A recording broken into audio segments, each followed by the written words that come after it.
Pernah nggak kamu ngerasa cuaca sekarang semakin aneh? Panas di siang hari lebih dari biasanya, malam hujan badai, lalu besoknya banjir. Kita mulai terbiasa lihat berita soal hutan terbakar, udara beracun, dan laut yang mulai berubah jadi tempat sampah raksasa. Tapi tunggu, ini bukan cuma masalah alam yang sedang marah-marah. Ini alarm bahwa bumi sedang krisis. Dan kita gak bisa terus diam.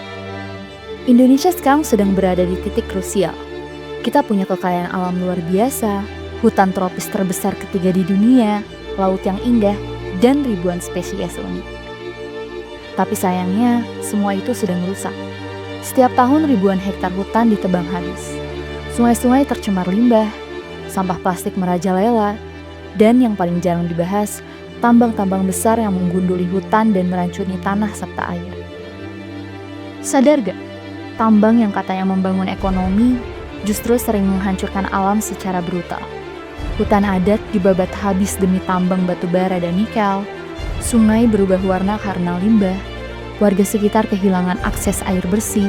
Satwa punah karena habitat mereka dihancurkan. Ini bukan sekedar kerusakan. Ini perampasan masa depan generasi mendatang. Dan parahnya, sebagian besar tambang justru berada di kawasan yang seharusnya dilindungi. Lalu pertanyaannya, kenapa anak muda harus peduli? Karena kita adalah generasi penerus. Kita yang akan hidup paling lama dengan dampak dari semua ini. Kalau hari ini kita diam, maka 10-20 tahun lagi kita bisa kehilangan hutan, laut, dan udara bersih. Tapi kabar baiknya, kita juga generasi yang punya kekuatan besar. Lewat teknologi, media sosial, dan kreativitas, kita bisa menyuarakan perubahan. Kita bisa mulai dari tren positif dengan gaya hidup berkelanjutan, menolak fast fashion, hingga kampanye soal tambang yang merusak alam. Karena perubahan dimulai dari suara. Kepedulian lingkungan gak harus dimulai dari hal besar. Hal sederhana pun bisa jadi awal.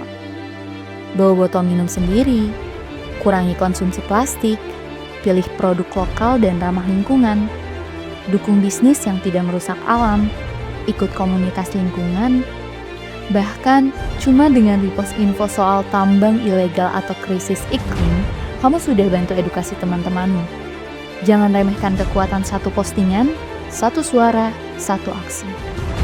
Kita mungkin bukan penyebab utama dari kerusakan ini, tapi kita bisa jadi generasi yang menghentikannya. Kita punya pilihan, diam dan melihat bumi terus rusak, atau bangkit dan jadi agen perubahan. Jangan tunggu jadi pejabat atau aktivis besar dulu. Mulailah dari kesadaran, mulailah dari peduli, mulailah dari sekarang. Kalau kamu masih cinta sama bumi ini, dan ingin anak cucumu bisa lihat laut yang biru, udara yang bersih, dan hutan yang hijau, tekan like, share video ini, dan berjanji di kolom komentar, saya siap menjaga bumi.